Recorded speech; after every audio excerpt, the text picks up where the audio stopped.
need multiple people for harmonization. Yeah. So, how to interpret residual again. I won't let you earn or finish with an A, but I'll let you earn it, and I'll definitely be in support of that. So don't forget to talk about how to interpret residual. But yeah, and also that will make a huge difference. You'll be fine. There was something I was going to say. Overall, oh, by the way, I'm looking around. We clearly did not finish reading our directions. I asked Oh, y'all don't have that. Yeah, I was my bad. I'm the goof. I'm the goof. All right, let's just start. Let's just start on today. I'll let y'all start on that 2018 number 1 soon. Yes, sir. Whoops. Was it just FRQs today? Yeah, for the most part. Oh, We're gonna finish all the content? Oh, I thought we had it. What cheese squares? What? What's a cheese square? Chi-square. That's the last. Chi-square is the next unit. It will not be on this test. That and I will say that seniors, obviously y'all's grades will be done already, but the underclassmen will be taking a test on Wednesday on Bivariate Data. I thought it was Tuesday. It was, but then I decided I don't want to spring that on you last second, so. Sorry, test will be on Wednesday. But we will start chi-square tomorrow, so seniors be here for that. And then we will continue with chi-square after the test, so maybe come halfway through the block or so. Okay. Give you a little bit more free time, Michael. Or you can just watch the video if you really don't want to come to school for half a block.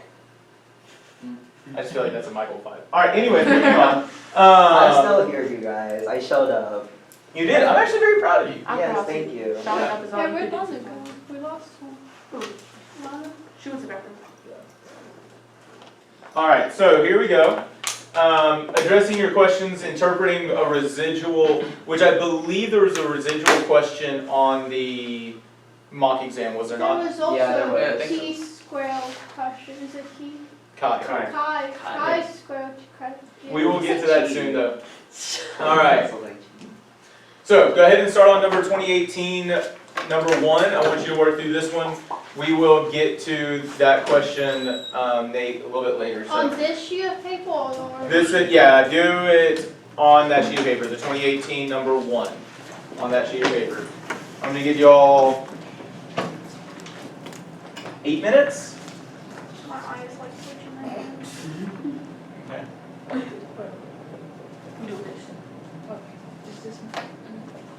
Just 2018 number 1, 8 minutes.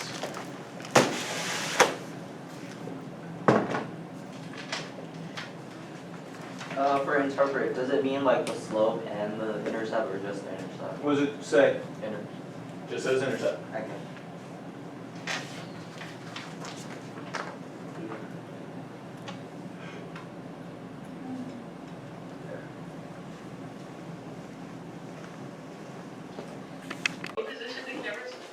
Oh my gosh. She's trying to watch live.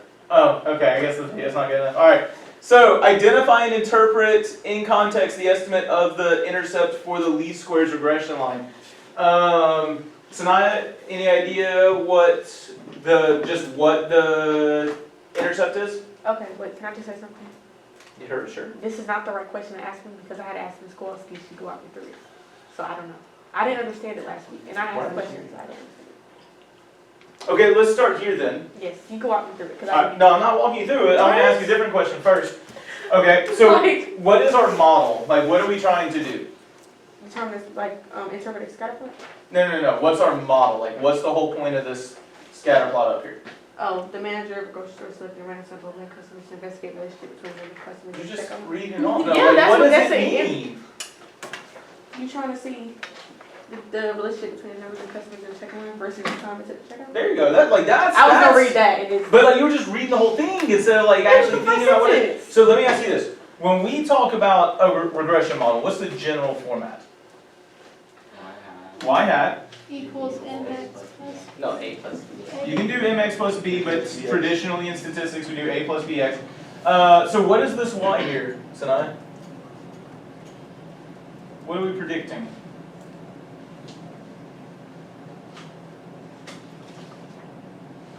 I know it's not the residual because you put it on my test. Why don't you look at the scatter plot? The scatter plot might literally tell you. Customers in line. The Y is? Oh, time? I'm confused. Okay. Yeah, like, that's a Y, right? Like, what's predicted? The time, wait time, I think is what it is? Time to finish checking out. Yeah, so checkout time. Yeah. So the predicted checkout time is equal to, now what's that X there gonna be? Customers in line. Customers, the number of customers. So we gotta figure out what A and B are. Like, if we understand just this starting point, the rest of this should fill in from here. What does COEF stand for? Coefficient, right? What does SE stand for? T is T and P is P value, okay? So what's gonna go where the A is? 0.95. That's literally the coefficient of the constant, or just the constant itself. Plus, what is B gonna be? 174.4? So I will say this, you don't have to do this, but I would personally write out that equation because it might help me. You can see it without necessarily that. Can you turn around so I can see that better? Yeah. So what is the estimate of the intercept for the least squares regression line?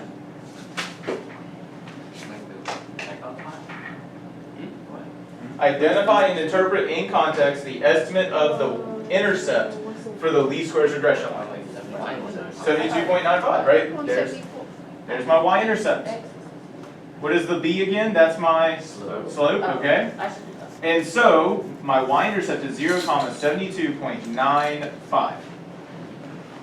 When they ask us to interpret, they're just asking us to put context to the x and to the y. 0 what? So, when there are 0 customers, what were you saying, Peter? Okay. I think just 0 customers in line would be more than enough context, but yeah, that is much more precise context. So when there are 0 customers in line, then what?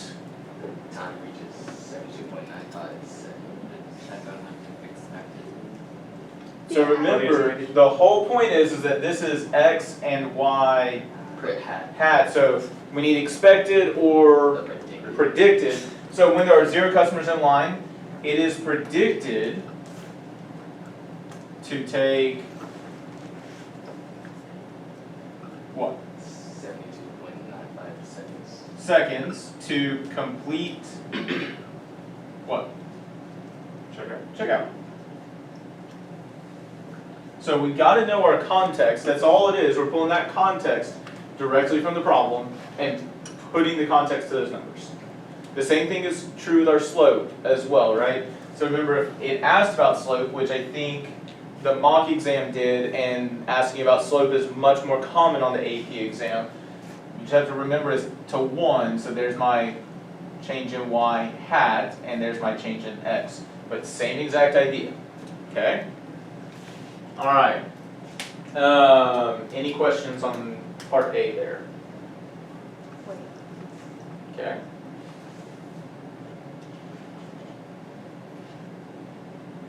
Can she actually see at that angle? Yeah. I don't want her to see me, I want her to see the board, what we're focused on. What is she doing?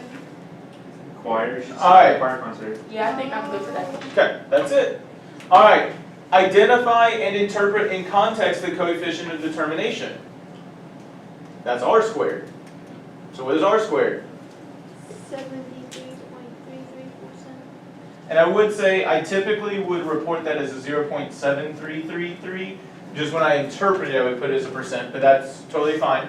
It literally says that. By the way, I would have to do research, but we never worry about the adjusted r squared. Don't do it. Then it's got like some really important thing. I'm willing to bet what it actually is that is to predict the population model. So like, if we're trying to make an estimate for the population model. Okay, 0.7333, and so what does that mean? 73.33% what? Cycle time. So 73.33% of the variability in checkout time. How do we know it's in checkout time? Because What's that's the the logic? one. Response. Right, that's my response, right? It's always about the response. So 73.33% of the variability in checkout time is explained by what? Customers in line. By the I linear thought it was- relationship. And so notice it's explained by, and we have to say linear here. By the way, is this nonlinear, Jaden? Even though there's this one data point, so you can be like, oh, it kind of goes down here and then up. Is this linear? I guess. I guess, yes, it's definitely linear, thank you. By the linear relationship with number of customers in line. Miss Kowalski, is your graduation the second or the fourth? Third. Okay, I hurt my feelings. Alright, so remember it's just the variability in the checkout time. So is there a lot of variability in the checkout time? No. I mean, it goes all the way from like 200 and probably maybe 150 seconds all the way up to 1250 or a little less than 1250. Yeah, sure. So notice, I'm just talking about the variability. Is there a lot of variability in checkout time? Yeah. 100%, like there's a lot of variability there. However, is it explained well by a linear relationship with the number of customers in line? Yes. Yeah, I mean, the more customers there are, the longer it takes to check out, right? So that's all we're saying with this, is we are saying, hey, while there's this lot of variability in checkout time, it is really well explained by that linear relationship with the number of customers. The last thing I would point out is this: if I were to ask about the correlation coefficient, how would you find that? Take the square root, right? R, the correlation coefficient, you just take the square root there. Alrighty, questions about A or B at this point? Like, I see, I'm just kind of confused. What are you confused by? So basically for me, You interpret that R squared. and how do I interpret that, like, from the scatter plot? No, you interpret the R, I mean, it's the percent of variability in the dependent variable, the response variable.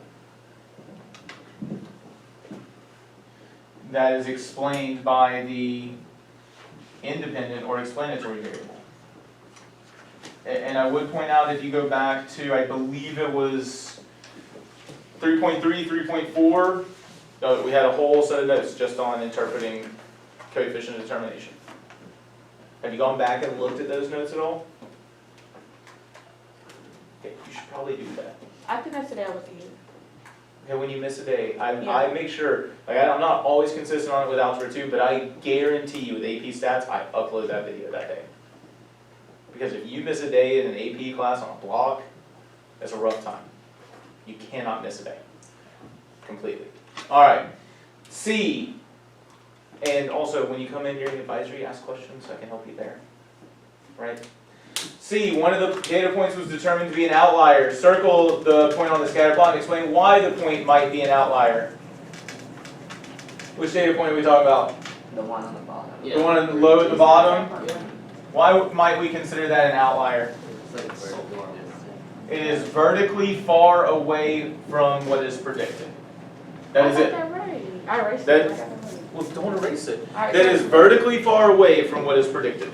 That's it. If I said the residual is greater than all the other. You could say that as well. That's literally what we're saying when we say it's vertically far away from what is predicted, is we're talking about a large residual. Okay. How are we feeling about this? Yes, Nate? If it was horizontally, would you say it's a high leverage or keep it as an outlier? I would call it high leverage. Or you call it, they're both influential observations, right? Stop messing with her. Oh, maybe she should be here. Maybe she should, I agree. You're right, we should blame her for everything.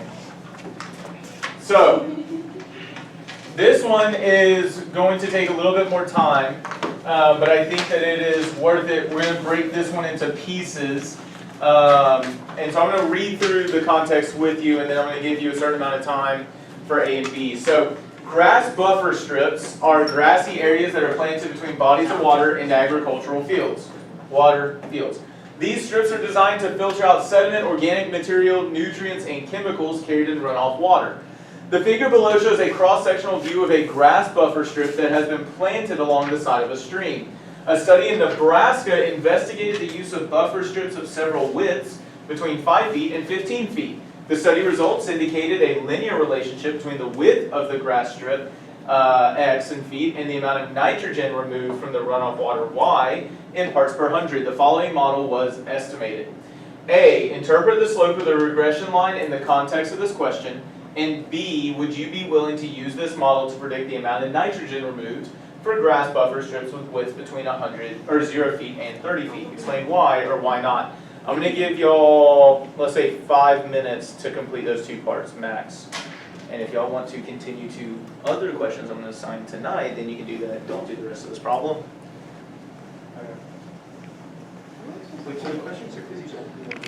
Glad I thought about that. And it asks us to describe the sampling distribution of the sample mean of the observations on the amount of nitrogen removed by the 4 buffer strips with widths of 6 feet. So what did we do for this to start?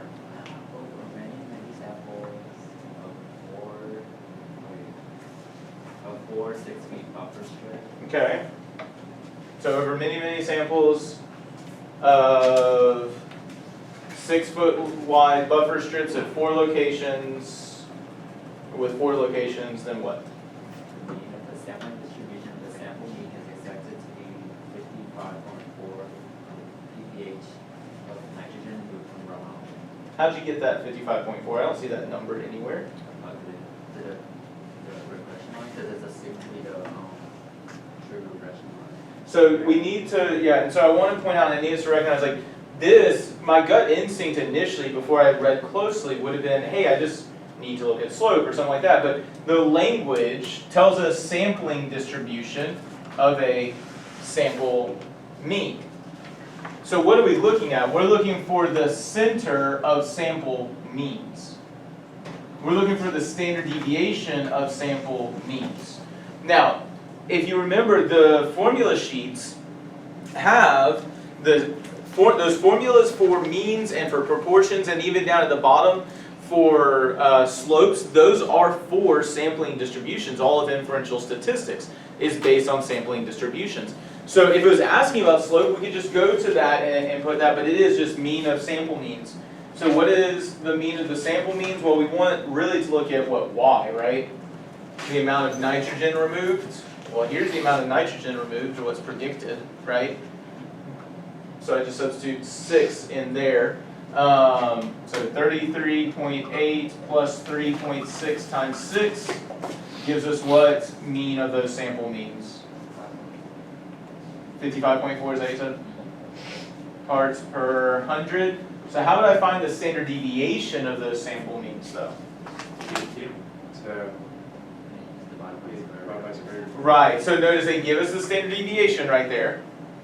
And the standard deviation of sample means, again, we find it off of our formula sheet, divided by the square root of n. So 5 divided by the square root of 4 gives us 2.5. And so remember, when we describe a sampling distribution, right, what are the things we need to analyze?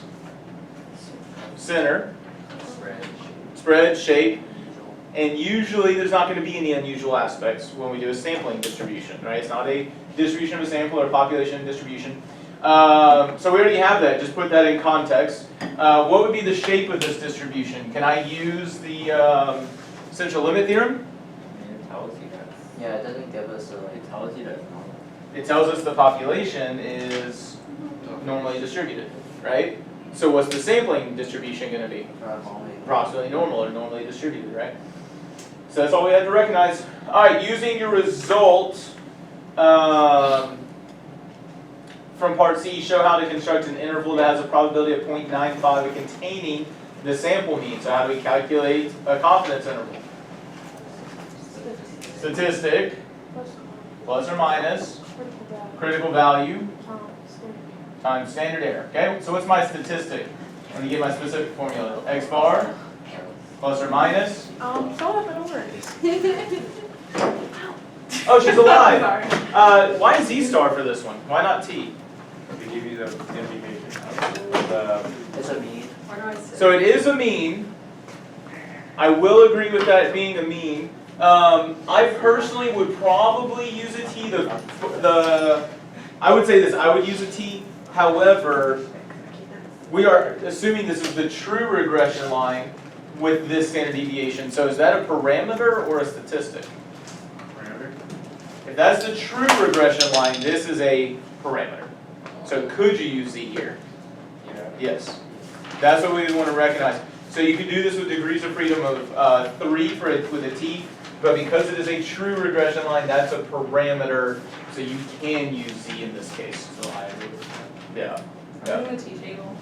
And then my standard error is at, yes, ish. All right, so what was that? 55.4 plus or minus 1.96 times 2.5, and then just get the confidence interval. Notice it doesn't ask you to do the full procedure, it just asks you to show how to construct that interval. That pays attention to that language. It also asks you to use part C. So if it's asking us to use part C, if you're not sure with part C, what should you do? Come up with a number. Just make up something that's reasonable. Right? Remember, if they ask you to use a previous part and you're not sure what the answer is in C, make up something reasonable for D. A lot of y'all did that pretty well on the mock exam with the scatterplot problem. All right. Now, I'm going to just talk through this one a little bit because it's goofy. Well, hold on a second. Let me reread if I even want this.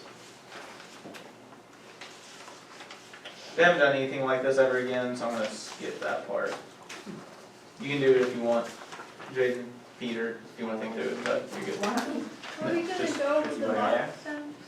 We're going to go over parts of the mock exam. I want to finish content completely before we go over the We're not complete. done. You said we were done with content. I said, no, I said we were done with bivariate content Oh. before our test that'll be on Wednesday for Ew, underclassmen, not for upperclassmen. Huh? Not seniors. Because I wanted y'all to be able to do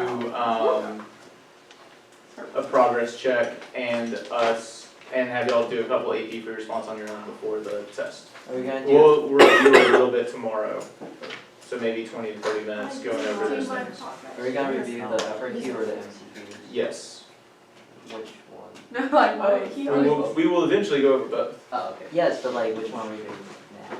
Today, we're going to go over one of the free response questions, the one that dealt with bivariate data. However, I want to, so please get out the mathematic, the end of mathematic from, so 13.1 here, from inferences with bivariate data. That's on the bottom. The brightness is killing. So did we just Where's do your boy C and D? Brady? Huh? Did we just do C and D on here? We did A, B, C, and D. Alright. Huh? You're probably sleeping or something. Either that or busy. You better tell that boy you're on this very strongly worded email. It wasn't an You can't do anything, He's enjoying he's life. 19 and he's graduating. I can reach out to his Super brother. senior. I think he's in the hospital. Yeah. Maybe he's not. That was funny. I would Sounds ask. good. Alright, so really quickly, I just want to talk through a couple of these things. Remember, this is 13.1. Okay, this is the check your understanding for 13.1.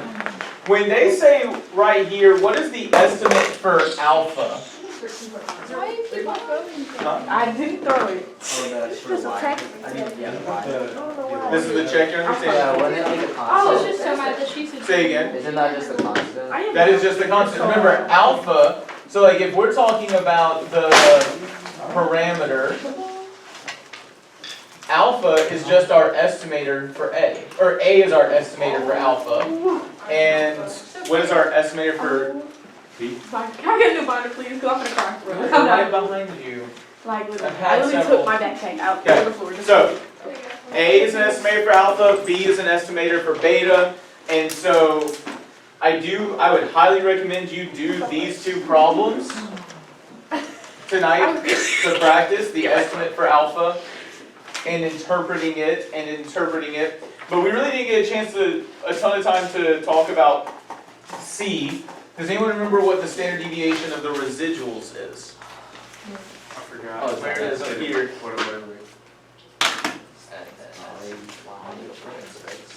You said this was made 13.1? Is it Yeah, T? so check it. This is still 3.3.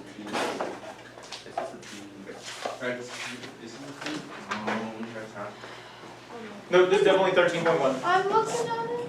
That says 14.3. No, the one that has, it may have the same data, that is the same data, but notice this one has A, B, C, and D on it. Maybe it's a standard Okay. error. So, no, so this would be the standard error of the coefficient of the y-intercept. This would be the standard error of the slope. I asked about the standard deviation of the residuals. It is up here. It is a symbol that makes sense. Are we ever going to use Oh, it? Like this is the standard Hold on. Are we ever gonna need what? The standard error part? If a confidence interval is asked of you, but probably not now. Not on the AP exam. Okay. Notice I say if an interval was asked of you, and if they decided to bring that in on maybe a question 6, because it would need to be the mean of all my sample slopes, or it would need to be the sample slopes plus or minus the critical value times the standard error, right? And that would be the standard error right there. How would they ask that question? I mean, they would ask for a confidence interval, right? Slope, right? Confidence interval for the slope. Yep. Okay, standard deviation. Come on, what's the only symbol that makes sense? S. S, thank you. The standard, if you see S on bivariate data like this, we need to recognize that that is the standard deviation of the residuals. Now, does anyone remember how we calculated that? Can't remember. It is on the formula sheet. But it should So make that, like, sense. really- Oh, It's not the terrible It's a one. Y, it's a Y. Wait, is this for B or no? It's just for the Y. Mine's probably probably. And over N minus. I'm so. So when you say the Y values, Oh, okay. it's Y minus Y. Y hat. Notice it's literally the residual squared. Now what do we divide by? N minus 2, and we take the square root. The standard deviation of the residuals, it's on the bottom. Notice it gives you the standard error of the slope there, but it says S divided by S sub x times the square root of n minus 1. Notice when they define S right there, that's the standard deviation of the residuals. So it's my residual, Y minus Y hat, squared to make them all positive, add them all together, and divide by n minus 2. Remember, this should remind us a ton of our standard deviation formula that we learned back in chapter 2. But there, we divided by n minus 1 because we were doing what? Why was it n minus 1 here? Not just that, this x bar is estimating, it is estimating mu, but this y hat has both an A and a B that are estimating alpha and beta. So remember, the degrees of freedom is based off of how many estimators you have. The degrees of freedom is based on how many estimators you have. Remember, we talked about it before, where if we actually have the population, I don't divide by n minus 1, I divide by n. Because do I have any estimators in this case? No, right? We need to recognize that the degrees of freedom, what we divide by, that is based on how many estimators you have of a parameter. 1 estimator, n minus 1. 2 estimators, n minus 2. That's where that's coming from. Okay? Alright. That's all I want to talk about from there.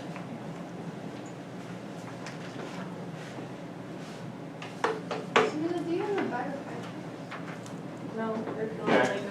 Remember, and so I'm not gonna spend a ton of time on this because what y'all saw on the mock exam is about the most they've ever had on the actual AP exam. So I'm gonna skip most of 13.2. Just remember, what are the conditions if they ask about it? Linear, right? So linear, the scatter plot needs to show a linear relationship. So the residual plot doesn't have a leftover pattern, right? It's not curved, it is fairly scattered around. Each observation needs to be independent. A dot plot of the residuals needs to be approximately normal, right? The dot plot of the residuals cannot show strong skewness or outliers. So there's a normality condition. The residual plot does not show a clear sideways Christmas tree pattern is the language they have there. But essentially, the standard deviation is the same for each independent variable x and random. Sounds super complicated, and they don't really assess it on the AP exam. So if you don't know it, it's not going to kill you, but it's a good idea to know it. So liner, 4C method, has that changed? No. Choose, check, calculate, and conclude. Please remember to slow down and pay attention to your choose, because a lot of us got thrown off on the mock exam on number 4 and did not earn full credit on number 4 because we did not get the right choose, or we mixed our choose and our calculate up, okay? All right. So again, this would be a good practice question.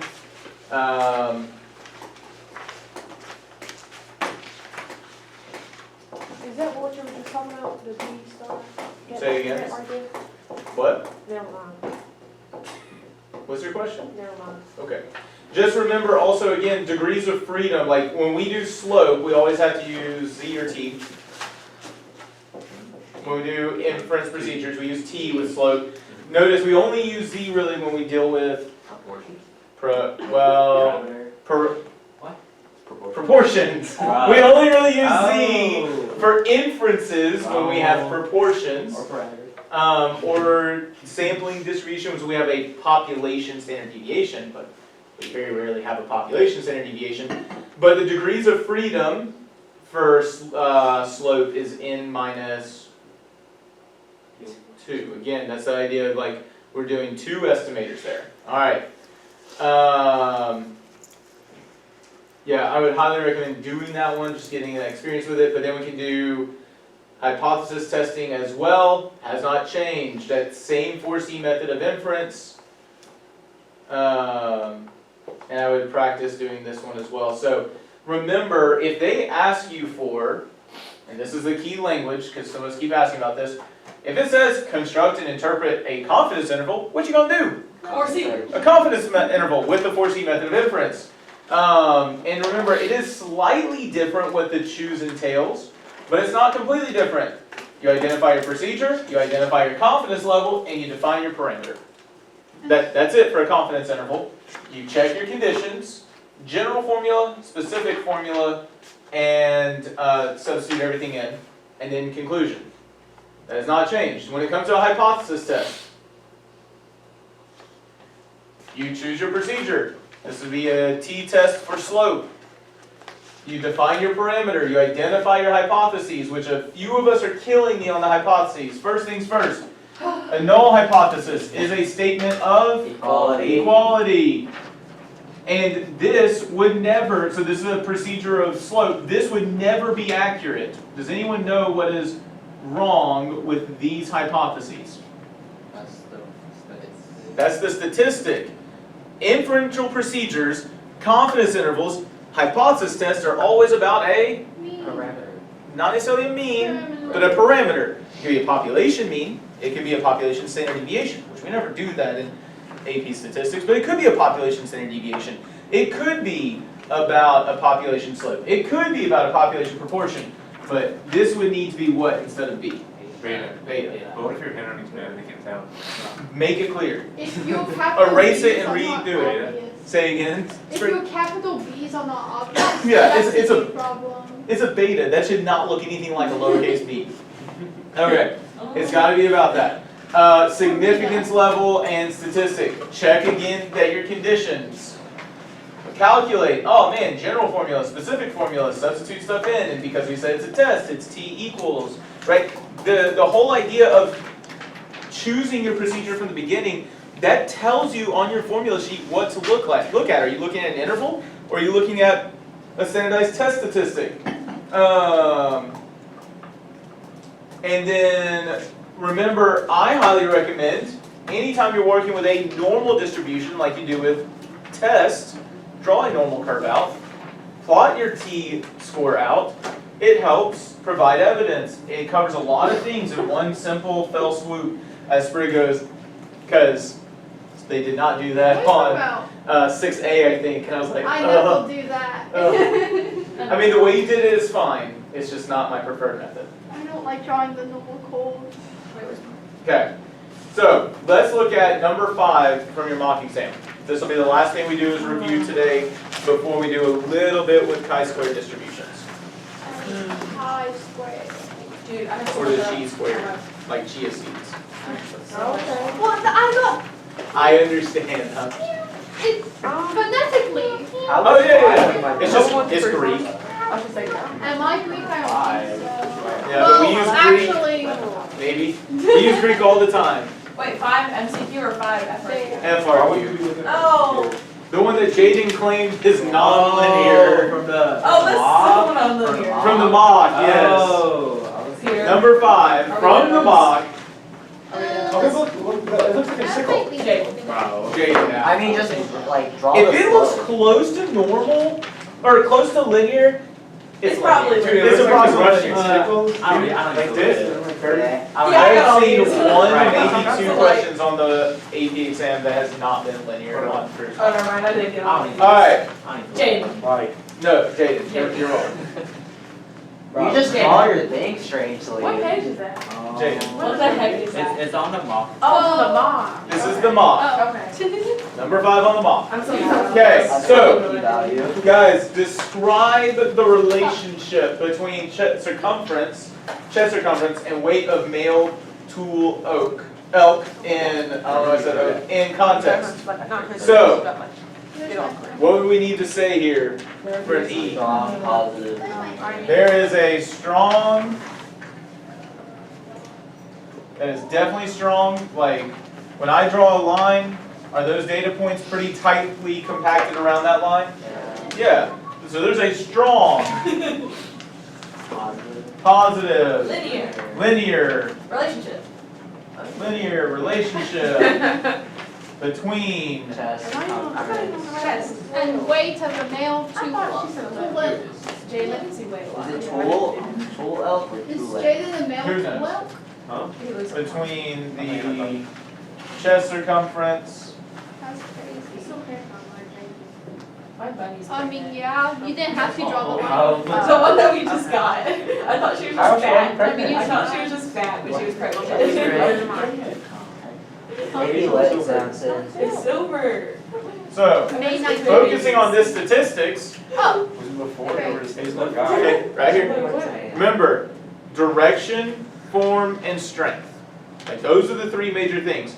Now, you could have also made a comment about what? Unusual features. There do not appear, Yeah. But do you have to? Kind of. hold on, appear to be any outliers. So, I'm going to label a couple things. 1, 2, 3, and 4. And then must. so this is So- like the cussing in context. This is essentially cussing in context on this exam, which this is what they have moved more towards, where they might have 5 things that they're checking for and you have to hit 4 of them.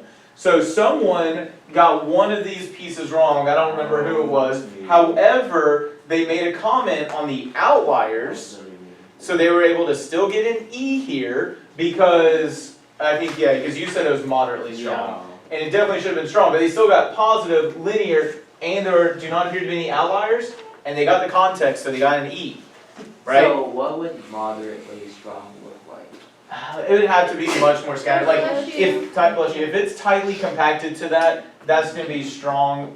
Something like this, that's more spread out, like, it's very clearly linear, but you see how those data points are not super close to that regression line? That would be a moderately strong. But Yeah, it's almost always fairly strong. Okay. So again, hit all those features because if you mess up on one, you still have enough evidence there that you essentially understand. Questions about A? So we've got strength, direction, and form, which that's the order I go in. Remember, the mathematic, and I'm sure it's other places, use Duff's to help you remember. It's not nearly as cool as cuss though, so I don't use it, but direction, unusual features, form, and shape. Fuds. I like spud. Spud. Fuds. Alright, so B here. This is one that we gotta pay attention to. I think most of us did pretty well here. Like, legitimately, I need you to hear me on this. If you realize, and hopefully you can at least attempt A, right? We know how to analyze it. B here, you should be able to do. Like, make sure you always read all parts of a question because there may be a part that you can do when you couldn't do an earlier part. So like here, use the equation, calculate the predicted value or predicted weight for this male tool opening. Notice they even did it the way that I like. What do we want? We want the predicted weight, so what do I need? Chest circumference. Make sure you substitute the right number in. The predicted weight is equal to negative 350.3 plus 3.7455 times chest circumference of 145.9. So what's the predicted weight? 196.168. 196 point what? 168. 68? 168, thank you. Kilograms. All you had to do was substitute it in and get the final answer. Yes, ma'am? Can you go around it? Why did I get partial on that? We're not done. Okay, never mind. Okay. Okay. Because you got that? But like, okay, never mind. What? I mean, yeah, but what is really a P for right? But it was this Yeah. and this. Okay, together. That's why I put a bracket there. Okay. And so like this could have been a P if you had This is then notes, interpreted. yeah. Oh, or found they're it both useful. from the same problem. But literally, all you just have to be careful about substituting. That's all you had, because you had the right. Right, so be careful about that. All right. So first off, residual. Now we get to here. How do we do residual? Actual minus predicted. Actual, 8 minus predicted. Remember, told you that acronym. AP, you're in an AP class. Residual is actual minus predicted. I always like to do Y minus Y hat. Actual minus predicted. A lot of us flipped it here. Wow, who would do that? A lot of us flipped it here. Don't do that. That's what I was thinking. Okay? What's the actual? 204. Minus So you're shaking all of this. 196.168 for 8.132. 8.13 kilograms. You have to go up to the. You do? That's what we have to do for calc. Man, I'll just back out. So whenever they grade, better next year. Yeah, 3 to 3 would be fine. What's whenever up? they grade the AP exam, they don't grade like BIE and then BI2. So it depends. So on the AP exam, they usually, for each question, have it either split into 3 or into 4 parts. Okay? And each of those parts is an EP or an I. So A was an EP or an I. Both parts of B together was an EP or an I. Okay. Oh, because this full pot's full. Yeah. That's so Yep. interesting. So here, it was not asked, but Nate, you were asking about interpreting a residual before, right? So let's talk about how to interpret this residual. So what does this number mean? It's, I was just about to exit. That's Oh. fine. The distance, the distance of the actual from the predicted.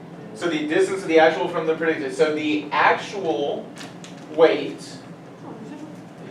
of a Male tool. male tool. Chest circumference. There we go. So notice I'm putting my context in there with chest circumference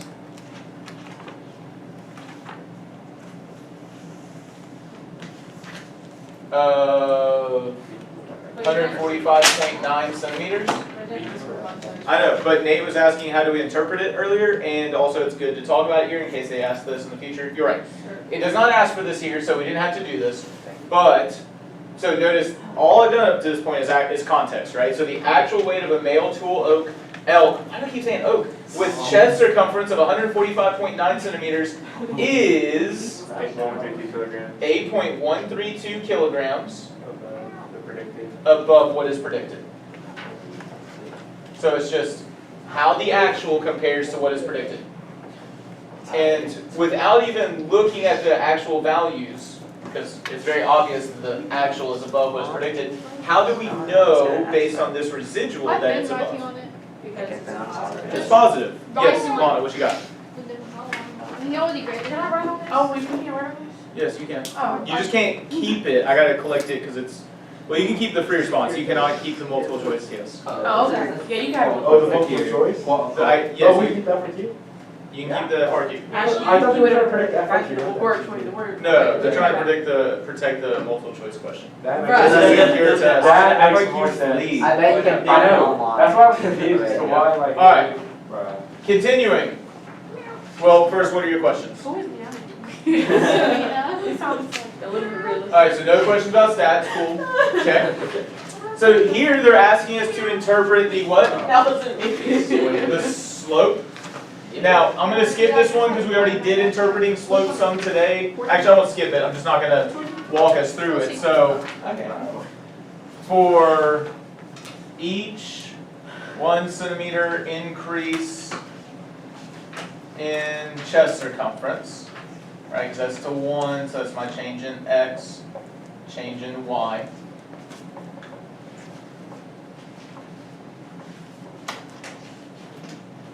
The male tool elk is predicted to Oh, that's the one? Yeah. increase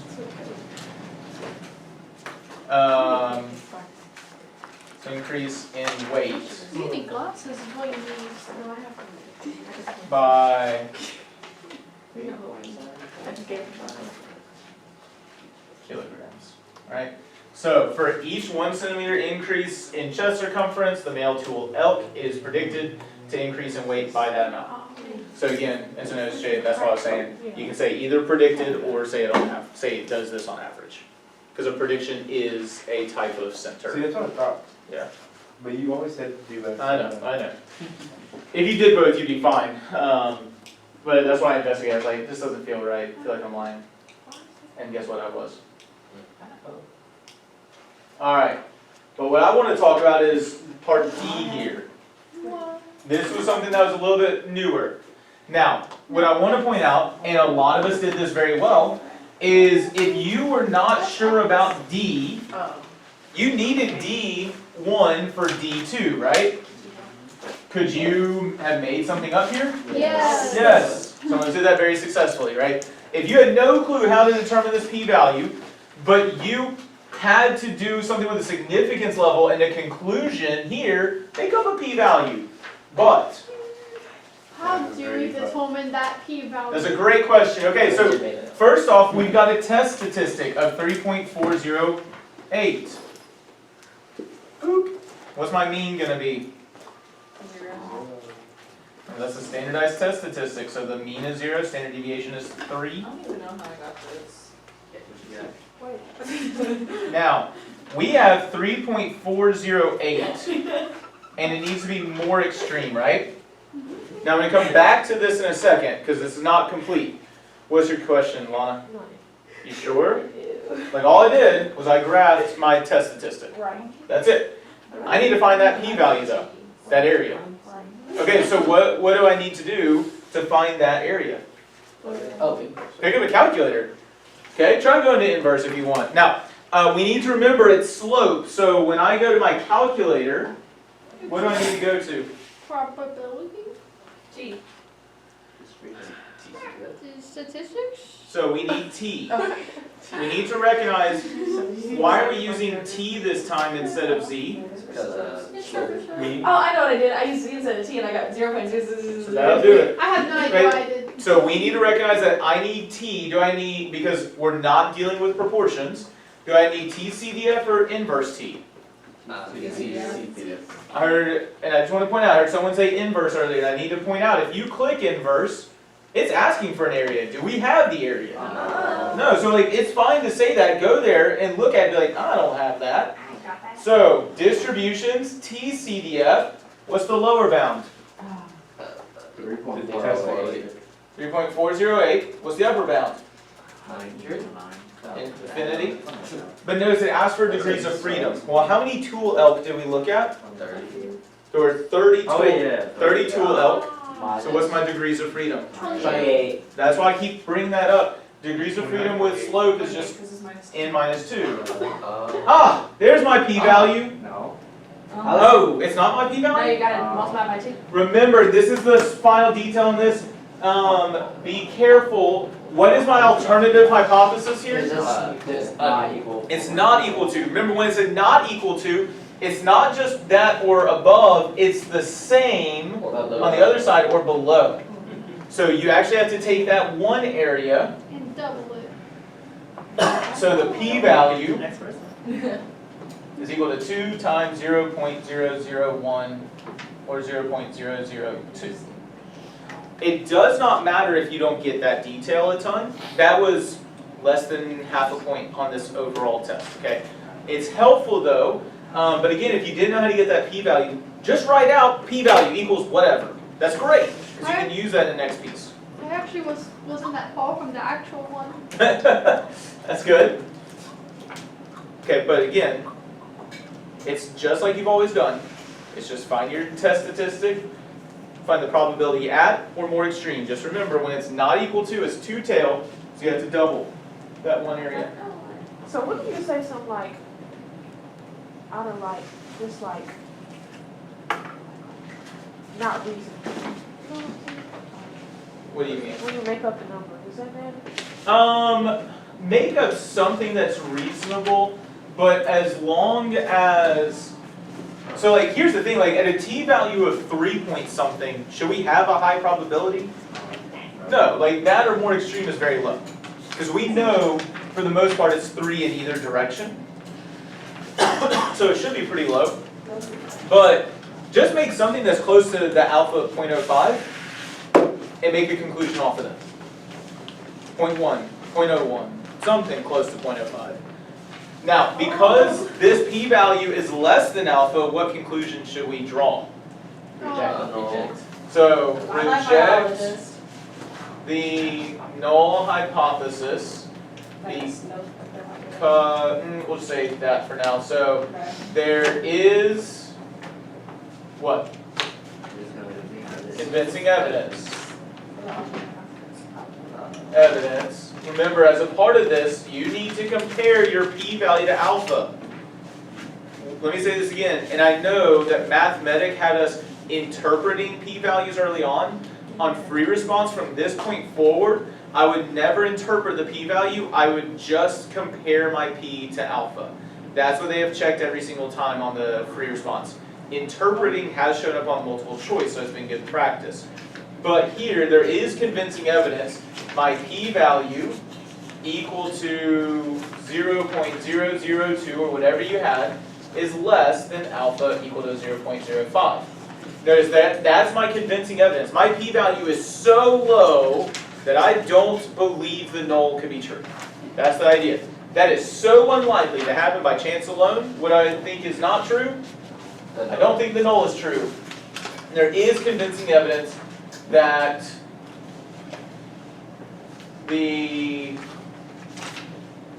slope of the population regression line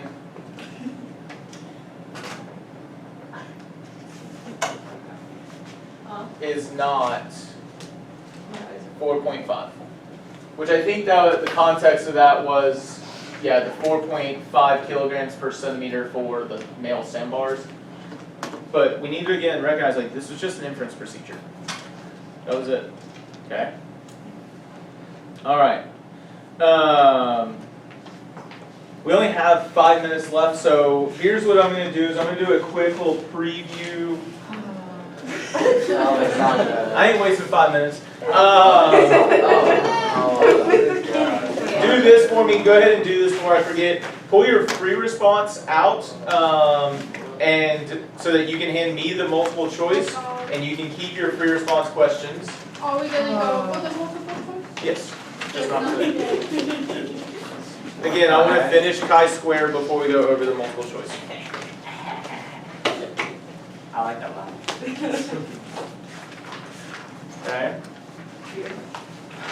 Yeah. Yeah.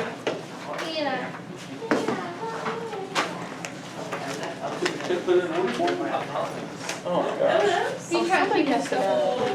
Where's where's the answer sheet? Oh, never mind. His body still left. I was like, what? Thank you. That's all that I did. Are they But I'm. stealing it or were you losing it? Are you gonna put it on Thursday for that? Yes. It's based on what? Showing up and accuracy. Thank you. All right. More of accuracy or more of showing up? No, nah. You're so real. You're so real for that. Right. What happened? Nothing. Okay, Mr. K just don't care about me. Cause I said. That was What? There's nothing written on it though. what? I'll be back to that free response tomorrow. You're stupid. Okay. All right. So what was I gonna do? Okay, you have two AP free response questions. I hate y'all. All right, you have two AP free response questions that I would highly recommend doing tonight. I will work on a video immediately after class and upload it so that you can check yourself and ask questions at the beginning of class tomorrow. I also have a progress check from inferences with slopes up Am I supposed to to have do tonight. Which one is that? It's the one that's due tonight. So unit 9. And Mr.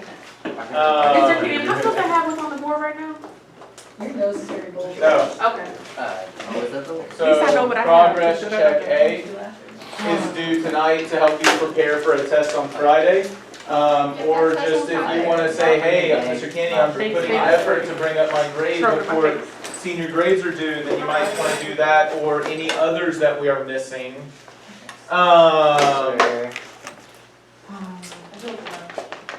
Okay, interesting. I screwed up and gave Ms. Polsky the wrong color, but here is our prayer model. No. You'll be alright. Nasty. No, this is our like last one, bro.